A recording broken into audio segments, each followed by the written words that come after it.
পাতুলিয়া গ্রামীণ তৃণমূল কংগ্রেস এবং এলাকার ক্লাব সংগঠনের তরফে রবিবার বিকেলে পাতুলিয়া পঞ্চায়েত মোড়ে দমদমের চতুর্থবারের জন্য জয়ী তৃণমূল প্রার্থী বর্ষিয়ান সৌগত রায়ের সম্বর্ধনা সভার আয়োজন করা হয়েছিল।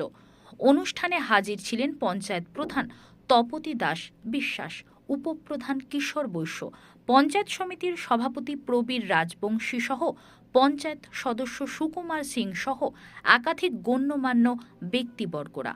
সম্বর্ধনা সভা শেষে সাংবাদিকদের প্রশ্নের জবাবে তৃণমূল সাংসদ সৌগত রায় বলেন, দলনেত্রী বলেছেন এবারে দিল্লিতে যে সরকার গঠিত হচ্ছে সেটা যখন তখন ভেঙে যেতে পারে।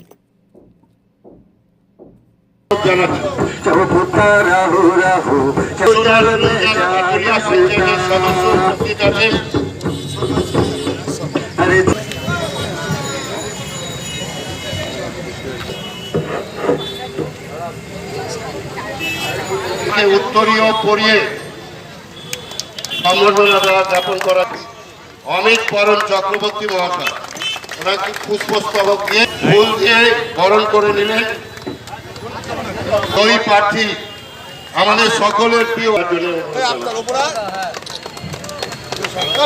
সাংসদ প্রবীর রাজবংশীকে আমাদের সকলের 4 বারের এমপি, আমাদের পঞ্চায়েতের আমাদের পাতুলিয়া পঞ্চায়েতের উপপ্রধান কিশোর বৈশ্য। আমি প্রথমেই বন্দিপুর সম্মেলনীর কিন্তু এই সরকার কি আদৌ 5 বছর আমাদের কালকে আমাদের নিয়ে মিটিং করেছিলেন। তিনি বলেছেন যে তার মতে এই সরকার যখন তখন ভেঙে যেতে পারে, কতদিন টিকবে এটা বলা যায় না। তবে এই সরকারের গঠনের মধ্যে দিয়ে একটা অস্থিতিশীলতা রয়েছে, তার কারণ বিজেপির এককভাবে সংখ্যাগরিষ্ঠতা পাই। নরেন্দ্র মোদী যে কায়দায় চলে, নিজের মন্ত্রিসভার লোকেদের সাথেও আলোচনা করে না। সেই নরেন্দ্র মোদী এতগুলো দল নিয়ে চলতে পারবে কি না এই ব্যাপারে সন্দেহ আছে। এখনই কেউ বলতে পারে না। আজকে ওর শপথ আমাদেরকে ডাকেনি বিরোধীরা, সুতরাং যা পারে করুক, তারপর দেখা যাবে।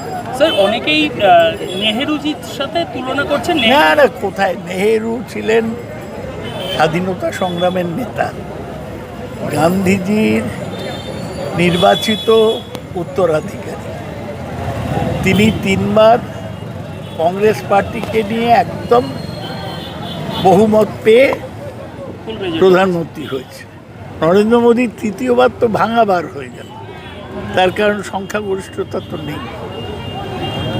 ঠিক আছে স্যার, এবার দেখা যাচ্ছে বাংলায় 2 জন মন্ত্রী হওয়ার সম্ভাবনা রয়েছে। এ নিয়ে আমি মাথা ঘামাই না। এরা সুকান্ত তো অনেকদিন 5 বছর পার্লামেন্টে ছিল, একটা ভালো বক্তৃতা দিতে পারে।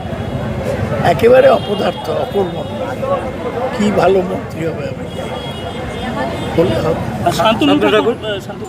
শান্তনু ঠাকুর মতুয়া কোটায় মন্ত্রী হতে পারে, সেও কোনোদিন আমি পার্লামেন্টে তাকে মুখ খুলতে শুনি।